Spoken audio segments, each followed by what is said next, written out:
has now been around for 3 seasons, and coaches everywhere are saving time and being more efficient when it comes to scout cards. Coach Robinson from Texas says, "The thing I most enjoy is the ease of access to all the scout cards and how I can draw on them if I need to make any changes. Every coach that uses it says that it is so great to use. If you and your staff are tired of the old ways of preparing and using scout cards, check out thecoachpad.com to start enjoying Scout Team and making the 2023 season better than ever." Welcome back to another episode of the Gap Down Backer podcast.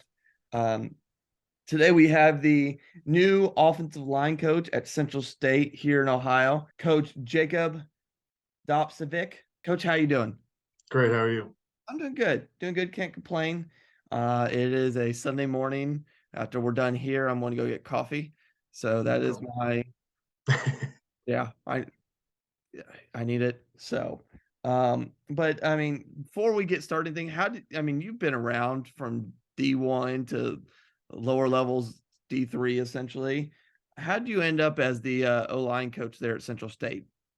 Sure. So, during COVID, everything shut down, and I was at the previous school I was for 2 years, and just as COVID was ending, there was a lot of videos and that kind of stuff. I've watched you, as well as Coach G, who put on a ton of podcasts and videos, and a lot of streams during COVID. And actually, during COVID, I watched a ton of stuff. I'm sure like everyone did, deep dive. And one of those, I ended up watching the current offensive coordinator here at Central State, Coach Blevins, and heard a couple of his talks and, talk some philosophy, some scheme. I was like, this is definitely interesting, and even followed him, reached out, and actually had a conversation with him in the middle of COVID when everything was shut down and stuff, and really had a chance. Saw there was an opening, you know how it goes. Saw there was an opening on the scoop and was like, let's see who's there. And it ended up being that he was there. And I was like, no way. And, one thing led to another. And one of my people ended up knowing him. And for me, going to another job, because I've worked with some good people, some bad people, it was about finding a good fit for me with the staff, with the area. And Coach Blevins and Coach Porter are great people, and had some people of mine vouch for them that are really good people of mine, good friends. So one thing led to another, and I ended up getting the job here. Yeah, no, I agree. Coach Blevins is a good dude. Obviously, he's been on mine to talk in various forms. He spoke at our local clinic this year. Mm-hmm. So kind of like you, I was excited that he's close by because he does some really good stuff. Obviously, he's got the run and shoot background, but he's had fairly good success wherever he's been. And the Blevins brothers are both of them are just good Mm-hmm. people. How has your transition to Central State been with learning the new offense, the late move? How has that whole process gone for you? Sure. So it was actually kind of a blessing. Right before I got here, it was the week of spring break, and I actually was able to come here, I want to say Thursday, Friday or so, um, and was kind of able to have a couple days without the kids being there, which kind of helped me because we were able to talk ball. And, Coach Blevins was able to have me up there and, kind of get me integrated and kind of going over scheme and doing this, doing that, and kind of getting submerged in that stuff. Kind of a couple days before the kids got there. But to be honest, I was learning on the fly, to say the least, because when that first Monday happened after that week of spring break, we had practice on that Wednesday. So I had to meet the kids, get class schedules, figure out meeting time, figure out when we could do this, do that, go over my philosophies and how I'm going to do things because, every O-line guy is a little different. Um, and then on top of that, get install done. So we were on the fly. It was kind of getting as much done as I could while being efficient, because you can't have the kids for 10 hours 2 days before camp when there's a lot of stuff to be had, so it was a little bit learn as you go for the kids. I didn't really get to, let them know kind of everything I was about and, kind of really get to ease my way in. We kind of had to learn together about each other, what makes each other tick, how we're going to coach things up, how we're going to do things. It was kind of on the fly deal for us. Okay. Now, also kind of in your background, I mean, you spent a little time coaching defense as well. How Mhm. has that helped you, especially as an O-line coach? How had how is that coming back to offense after all that and the experience? How has that helped you grow as a coach? Yeah, absolutely. I was actually a student assistant at East Stroudsburg too when I was an undergrad. So really, a student assistant before a student assistant was a thing, and before everyone was putting on the Twitter and all that good stuff. But I did that in 2013, I want to say, while I was still a junior, senior in college there at East Stroudsburg, and I just wanted to help out, knew I wanted to coach, and for me, it was a deal where I'll do whatever I can to help the team out you know. So I film practice and, I didn't coach really at all when I was at East Stroudsburg. I didn't really have, there wasn't much other than me setting up drills in between filming and, helping out, doing that stuff. But when we weren't on the practice field, I got to help some with the scouting report and I really learned some of the different things that it takes to run an organization, stuff you don't think about, even as simple as filling the water cooler with ice for Gatorades for away trips. That's not something you think of when you're a player and when you're, out there hustling and stuff for games. You just see, oh, this is Gatorade, this is nice, this is what I deserve. But to really see all the work that goes in from the coaching staff. Because I mean, at the D2 level, like you don't have 10 student assistants to go do this.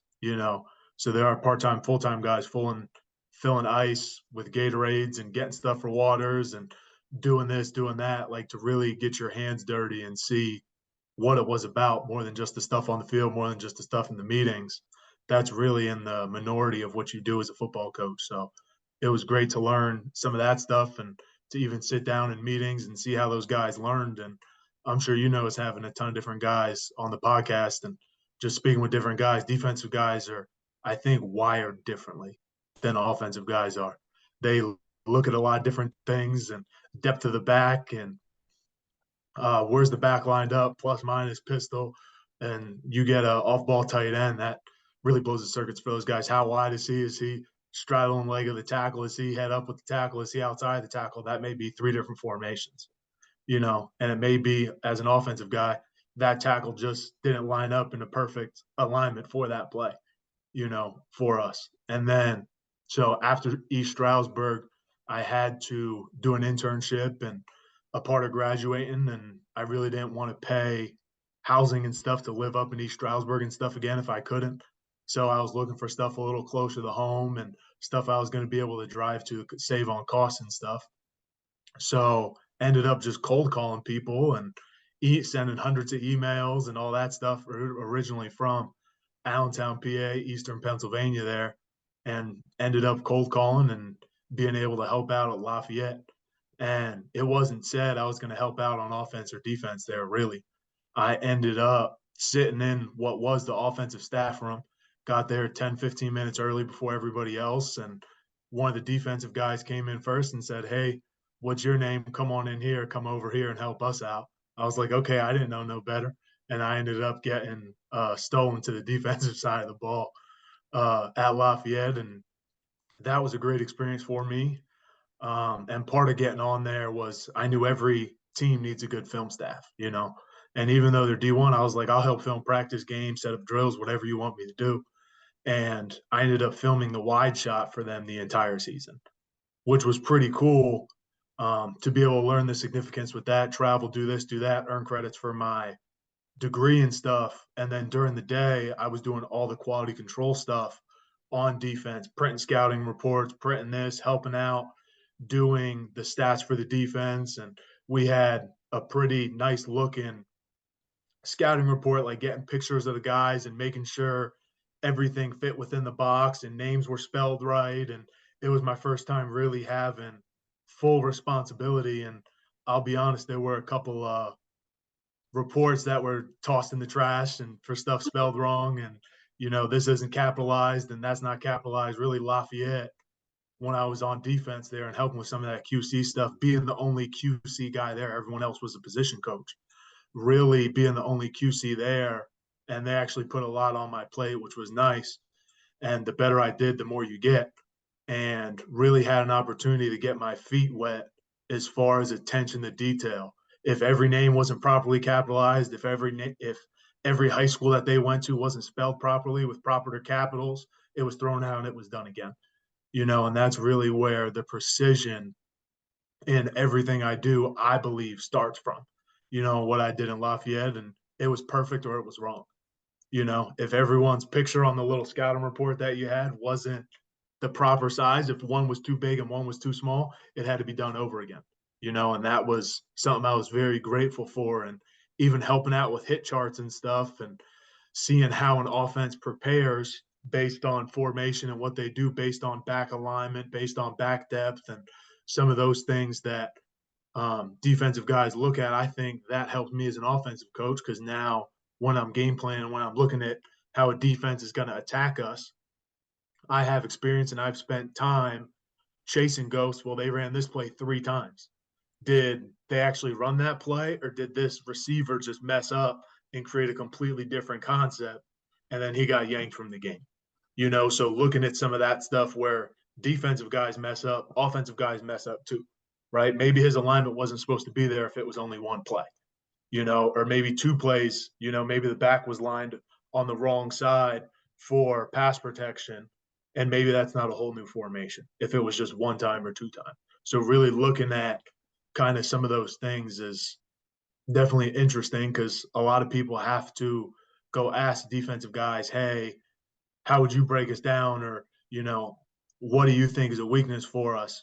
Spending those first 2 years over there was really a unique experience for me and a good insight into how some of those defensive guys look at things, how they break things down, and ultimately how they spend their time during the week was something that I still think about to this day. Okay. Well, I think that's a good transition too. I mean, we talked a little bit, and you talked about having a player manual and how in depth you have for your kids, and I think that's a common trait, especially amongst O-line coaches. Like the oh God, I'm gonna mess up which school he's at. He's at one of the South Dakotas, and he has a extremely in depth O-line manual. Like it is like I've seen it. I think he showed it off a little bit when he was on my podcast. I mean, it's like over 300 pages. Wow. It's got from drills to techniques to obviously all like, how inside zone works. There's 18,000 little details you need with that just inside zone. Yeah.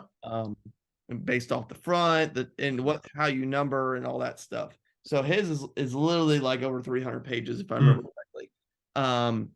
So I mean, so you have a player manual that you give your kids. How in depth is it? Mm-hmm. 2, I mean, let's how does it evolve? I mean, let's kind of talk about what you kind of give your kids and I mean, since with your preparation, how that works for you. Yeah, absolutely. So for me, it's around, I think I'm still building it, right? Because like I mentioned, I got here Central State, right? Friday, Saturday, or Sunday, a couple days before camp. So I kind of had to slap logos and take some stuff out that I knew we weren't going to do. And there wasn't a ton I was able to really change and tailor to how we do things, right? With having 3 days to be able to do all that stuff before practice, but I still wanted to give something to give them. So it kind of starts introductory, kind of what it takes to be a good old lineman, how we're going to ID fronts and different techniques, right? Is it a 2-eye or is it a 1 technique, right? If you have a tight end, is it 6-7-9? Is it 6-eye? Is it 8? Is it 9? How are you going to label that tight end guy, right? That's every O-line guy does different, right? So figuring out and getting some of that stuff switched over, um, and kind of how we're going to talk about fronts or, get the scheme and, kind of figuring some of that stuff out. But the purpose of the manual for me is to give those guys the tools to succeed, right? We're only allowed so many hours a week with those guys, right?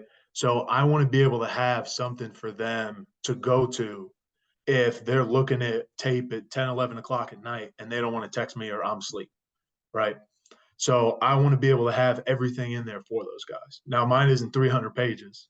Mine's maybe 40, 50, I want to say.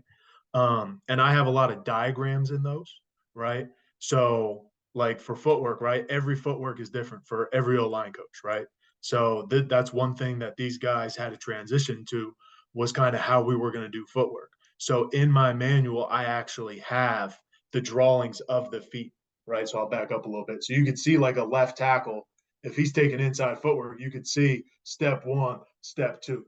And then if it's a right tackle, I don't want you to have to flip that in your head and only have what it's like to be a left tackle. I also have it if you're a right tackle, it's 1 and then 2. So there's no ability to have it flip in your head, right? Like even something as simple as how we call combos, right? Combos, double teams, whatever you want to call it.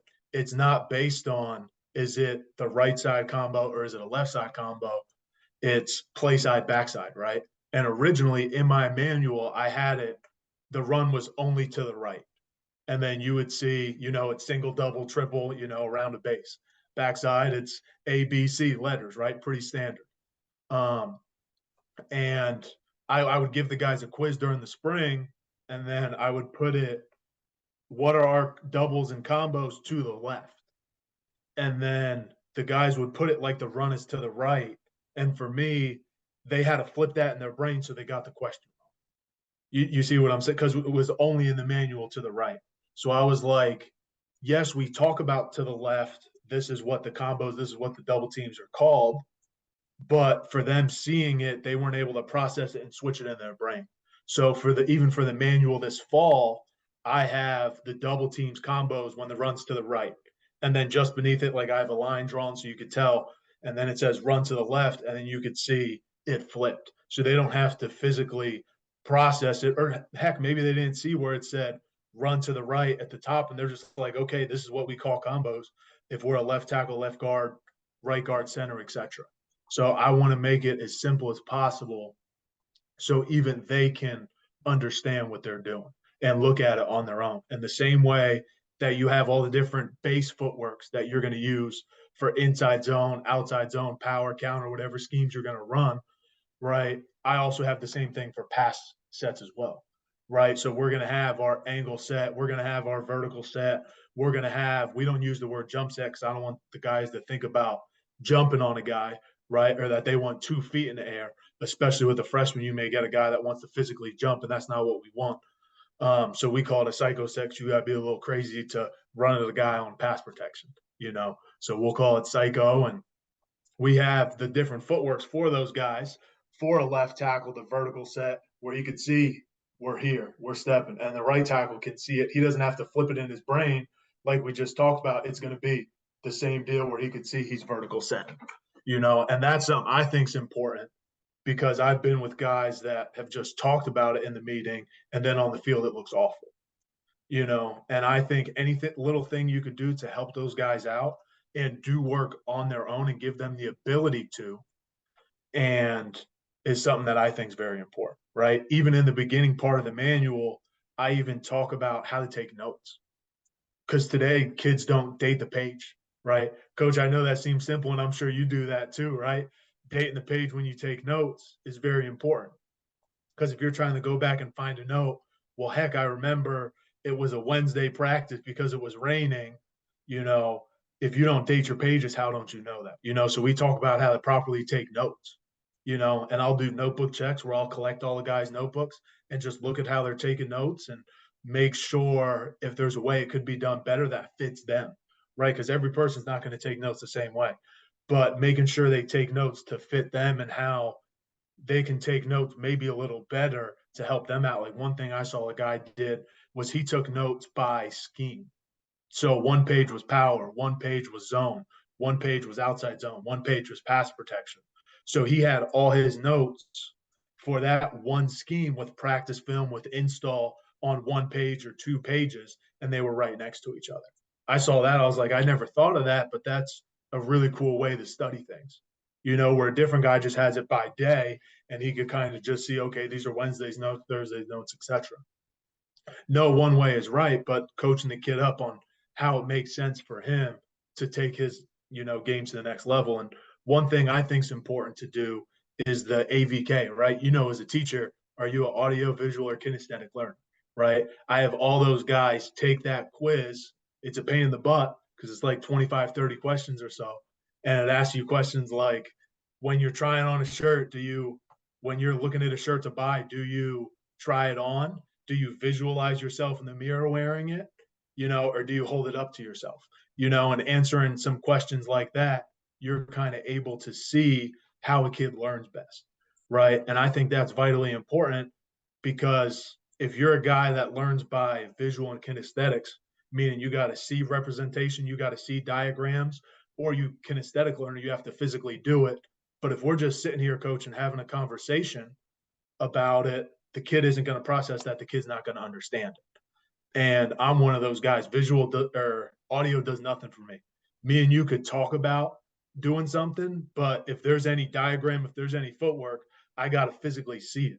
I mean, heck, even if we're talking about kids and where they are in the depth chart, if I don't physically see a picture of the depth chart, I'm writing it down so I could physically see a depth chart, because I'm that heavy into the visual and kinesthetic learner, which is why I have some of the different things with the manual. And the manual is just techniques, footworks, and some pre-playbook stuff on what I think it, takes to be great, and on top of that, I also have a O-line drill tape. So it's video for the guys. I always get freshmen that say, hey, coach, how can I get better this summer before I report? I just get them on our huddle or whatever video platform you guys use and share the drills with him. And they're both drills that we've done. And I mean, heck, I've been at Division III schools where we don't get indie film. So I can't use our drills that we physically done, but through professional development, through getting film and tape of other guys and other stuff, I've been able to add, FBS, NFL, FCS, D2, D3 drills in there. And it's pretty cool if the kids are seeing, Taylor Lewan do a vertical set, or heck, even if they're seeing the University of Tennessee, right, doing inside footwork the same way we do, and drilling it the same way we're going to go drill it in practice, and that's some stuff we'll show in practice if the guys are having a hard time, because, when you're on the practice field, O-line has a million things to work through. You could never have enough indie time. So being able to have drills and show them in a meeting, hey, this is what we're going to do during period 3 at Indy. This is what it looks like. Because when you're on the field and you're talking, you don't have time for a 3-minute explanation, because now you only have 2 minutes of work. So being able to explain in 10, 20, 30 seconds, because you've shown them the video, they already know what it looks like. Now they can kind of learn a little bit faster, once they get there, is something that I really like for the guys to be able to do. So that's the video drill tape. That's the O-line manual. And then the third thing I like having is an O-line technique video, right? So watching guys all off season, no matter what scheme you are, there's someone you could be watching, right? Whether it's your own team or whether it's other schools, right? NFL, FBS, whatever, same thing with the drills. And that's something I think is pretty cool, is when our center has a hard time working Shaq footwork, right? I can show him Rodney Hudson doing Shaq footwork. And if he sees Rodney Hudson working that technique, how is he's gonna perk up in his chair if we're in a meeting room and he does a bad job on Shaq footwork. I'm trying to explain it to him, but then I'm like, hold on a second, let's get Rodney Hudson on the screen, and we'll put Rodney Hudson up there, and he could see it, and those guys start to perk up a little bit. They start getting excited. I mean, heck, it's the same thing with, Quentin Nelson or, any of those NFL guys that do the techniques that we do. It always makes those guys feel a little bit better for them to see Georgia, University of Tennessee, TCU, whoever you guys are watching, do the same techniques that we do, and they always perk up in their chair. Oh, hell, the first round right tackle from Tennessee, he's doing the same technique that you're asking me to do, coach. And he gets a little bit more excited. It creates a little bit more buy-in, and he wants to do that technique maybe a little bit more, and that's something that's fun for those kids. And I think helps some of those guys that are more visual and kinesthetic learners, compared to you just coaching them up on film and you just talking him through what it should be, right? But being able to physically show him, here's someone else doing it.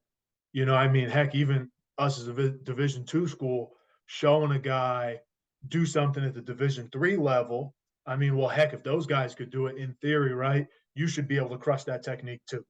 You see what I'm saying? So to be able to show those guys, like, man, this is what we're doing, this is why we're doing it, and showing different people doing it. I'm just not making this shit up out of my head.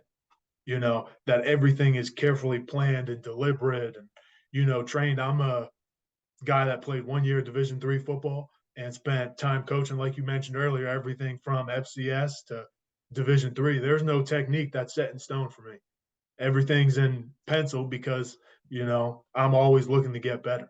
And part of that is watching other people, is clinicking, is doing things like this, which is part of the reason why I'm on here. Is to get better, is to give back to the profession, and, is to help other people out.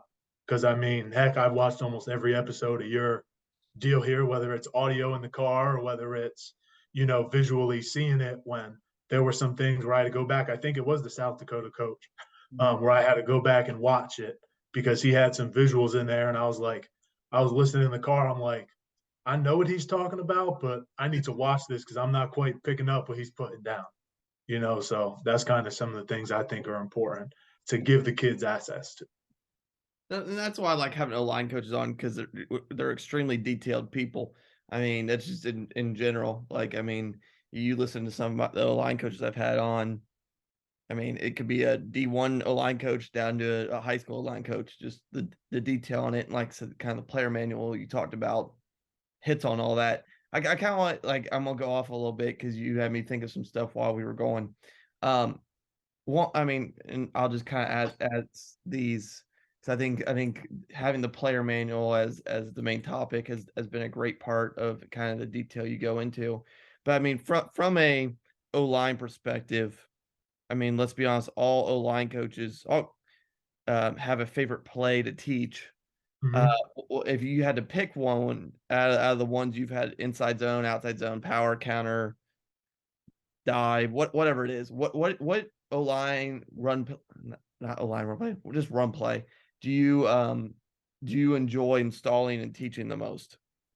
To be honest, I know most O-line guys have one, but I really don't.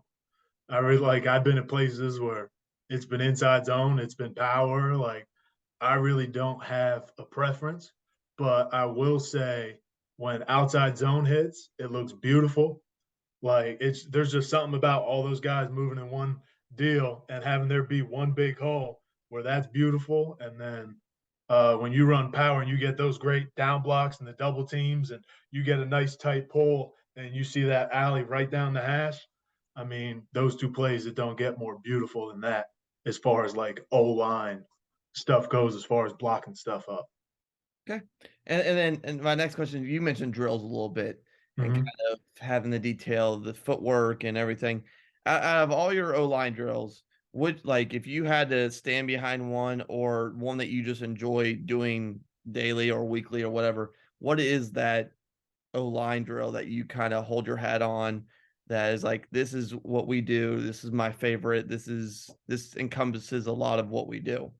Mm-hmm. So I think that's a two-pronged question. What my favorite is, probably there are some things that I will do a better job of representing than like one of our linemen, right? Like I'm 6'1", 250. So I'm not going to be more athletic, stronger than any of those guys. D2, D3, whatever, right? The last time I squatted was probably when some of these kids were in high school or middle school, right? So I'm not going to be as strong as these guys. But as far as favorite thing to do, I love going up against them, like during walkthrough, right? When we're just like walking through plays to make sure they're mentally sharp. Personally, I love just getting on defense and working a move and just like, trying to rush against them and make them work, just playing, kind of just like playing with them for once. Like so much is coaching, so much is serious, and so much is getting after it. Like I kind of just like being a little silly and trying to work a spin move on our tackle and then make sure our guard is paying attention because that's ultimately his gap, to make sure that he sees me spinning in there and he blasts me. I've gotten some sore ribs and some black and blues and stuff from having some fun, but I like to try and have some fun with some of those guys. We'll also race from time to time from like, because every team period from where the O line Indy is, it's like a 70 yards. It don't matter where the O line is on the field. They never get to like walk 10 yards to where team is. So one thing I like doing that's fun for those guys and a little different is we will physically race to where the team period is. and the last 3 guys got push-ups.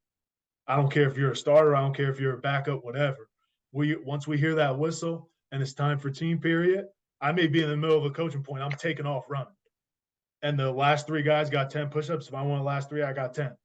And it's a fun way for the guys to kind of have culture of getting after it for whatever the job is at hand. If we're in Indy, we're working.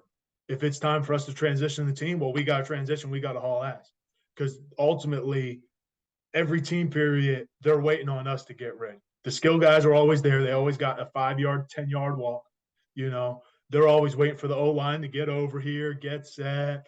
So one thing to lessen that time so we can get a couple more reps. And I mean, heck, it's a little fun because some of these O-linemen that are big, 300 pounds, 320, whatever, they think they're faster than me, So here's your shot to prove it, and that's one way we can kind of tie in fun for those guys. And if I win first, I'm talking trash to some of those guys once I'm getting over there, And we even had it at the last school I was at Morrisville.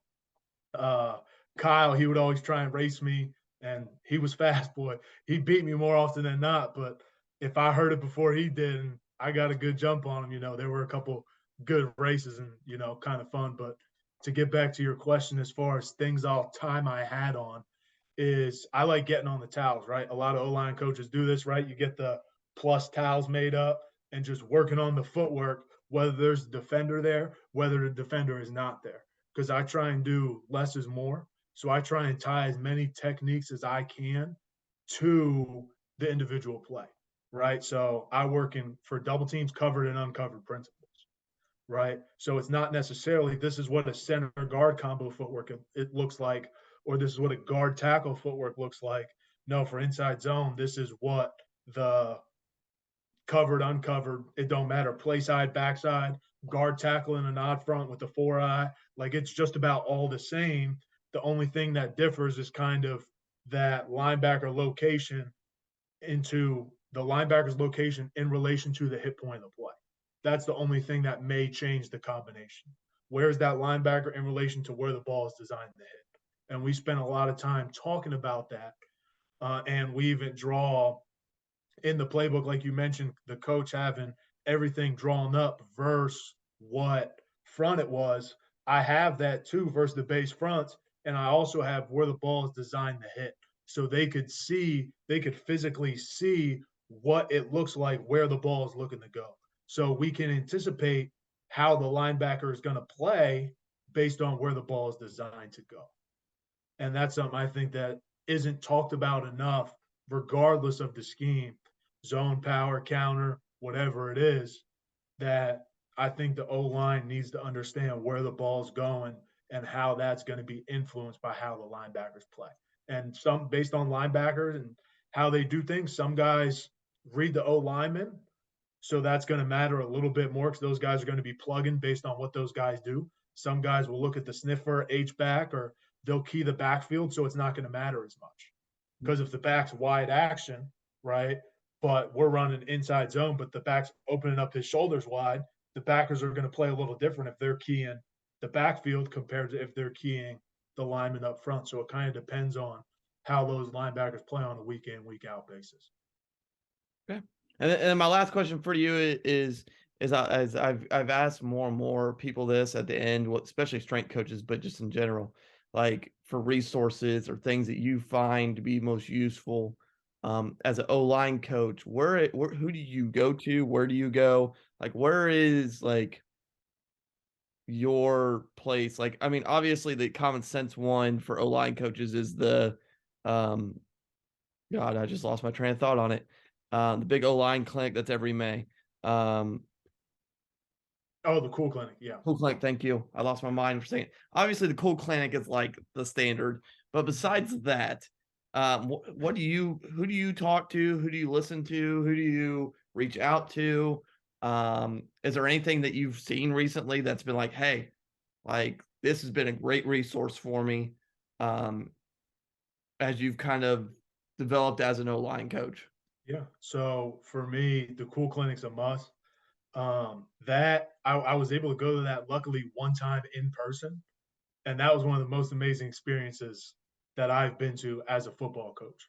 Is just being able to get 200 O-line coaches in a room together, and like there's big boys in there. There's a couple not O-line coaches there, but like that was a great experience to be able to get all those O-line guys together and talk to them and do that type of deal. But for me, it's just reaching out to people that I've worked with, guys that I trust to know what's going on. I haven't coached O-line every place I've been at, right? Like you mentioned, I coach defense and I've worked with just about every position on offense. So I have experience coaching running backs and being on a team where there's an O-line coach, so I talk to those guys that I've worked with that I believe do a good job in what they do, right? Colin Scott, Nick Grimes, Bear Thompson, right? Some of the guys that just come off the top of my head here. Um, Ultimately, guys that you've worked with. And as far as resources, I mean, I'm not above listening to anybody. During COVID, I literally YouTubed O-line drills. And if I see a drill and I look at it and does this apply to us? Is this something that can help get us better? Heck yeah, I'm gonna go try and follow that coach. And one thing I like doing is following the coach, and he follows me back, shoot the DM on Twitter. Hey coach, I saw this drill on YouTube, blah, blah, blah. Really liked what I saw. Can you talk to me about it? Yeah. And being able to do that is something that I think, some people aren't going to follow you back. Some people aren't going to get back to you, but all you can do is shoot your shot. You don't know if you don't ask, Correct. And I mean, heck, even watching one of these talks, right? And then following a coach on Twitter or DMing him and asking him a question, right? Like I asked guys questions before that I've seen from Zooms or from podcasts like this where I would follow them, ask a question, and have gotten drills and spent time to talk to them. I think there are two ways that people learn. You learn what to do and you learn what not to do, right? So I think you can talk to almost anybody and learn, do I like this? Do I not? And why do I like this or why don't I like how the way he's teaching this, the way I've done that. Another one that comes to mind now, Coach Matsko, he was with the Rams, or not the Rams, he was with the Panthers with Ron. And then when they got fired and moved up to the Commanders, he was up there. I've had a relationship with him some and learned a great deal from him as far as culture of the room, how to set the standard, and how to get those guys together and treat them right. Because in the pros you can't talk to anybody crazy. Because they're going to fire the coach before they release the best O lineman that's on the team. So you really have to get buy-in from those guys that you can get them better, that you can get the unit going in the right direction. So I learned a lot of that off the field stuff from him, and that's something I've been blessed to be able to do is go sit in NFL OTAs, meetings, practices, etc., to be able to see that culture. Okay, we can't do that here because we don't have that resource, but how can I tie that to what we do? Like something I saw that was really cool that they did was they had a different, how you use the beanies for practice, right? For like the scout team, they had a different color based on what type of player that was. Like all D linemen had purple beanies, all linebackers had orange beanies, all DBs had blue beanies. So you could see during the play, because those numbers get all jacked up and it might not necessarily be who to who, right? Especially at the college level, those practice jerseys go crazy. Sometimes you get what you get.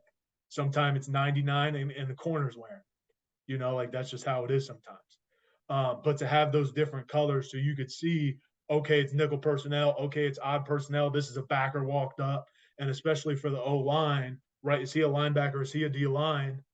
That could change a lot of how you block a scheme based on is it even, based on is it odd, is this a pressure, is that safety rotation, or is that just an extra linebacker? And when I saw that, like it made so much sense, but it was something I've never thought of before. But once I saw it, I was like, this is amazing. If you ever have the resources to do this, it makes a ton of sense for the kids to be able to visually see, okay, that's blue, that's a DB. I know he's going to be less likely to the pressure than a linebacker. I could see a blue stacked on top of an orange, right? That these two guys are stacked on top of each other. We're more likely to get pressure from that linebacker. But physically seeing it and kind of color coding it for those guys was something that I saw, and it kind of blew my mind on how simple it was. And even doing stuff like that in walkthroughs, so they could see the front, the stunt, the blitz, whatever, they could kind of see what it is. But I love talking ball. I'm sure you'll get the Twitter and all that kind of stuff. I'm open to talk to anybody, anything I could do to help the profession out, because I've had a lot of people help me out at places I've worked and off the field of stuff, where I've gotten a lot of help from people that I didn't necessarily know and grew a lot from. And the AFCA convention's another one, right? That's another one when all O-line coaches and a whole bunch of people, whether you're from Alabama or whether you go to, King's College down the road or, wherever you're at, like everybody's there at once. That's another great time to be able during the daytime, if you're not shaking faces, kissing babies, right? In that convention hall room, right? That's another great time to pull someone aside that maybe you have a great relationship with and because most people are going to be there. Or maybe it's someone you don't know a ton. And that's an opportunity for you to sit down and talk in person and foster and grow and potentially know someone a little bit better, you know? So those are definitely some opportunities that I would look to do. And I mean, just reaching out to people that you trust and people that you don't necessarily know that have DMs open. Hey, I saw through a common opponent, you guys did XYZ really well. Can we talk? I had some trouble coaching up that double team that you guys did a great job of from the film that I've seen from you guys.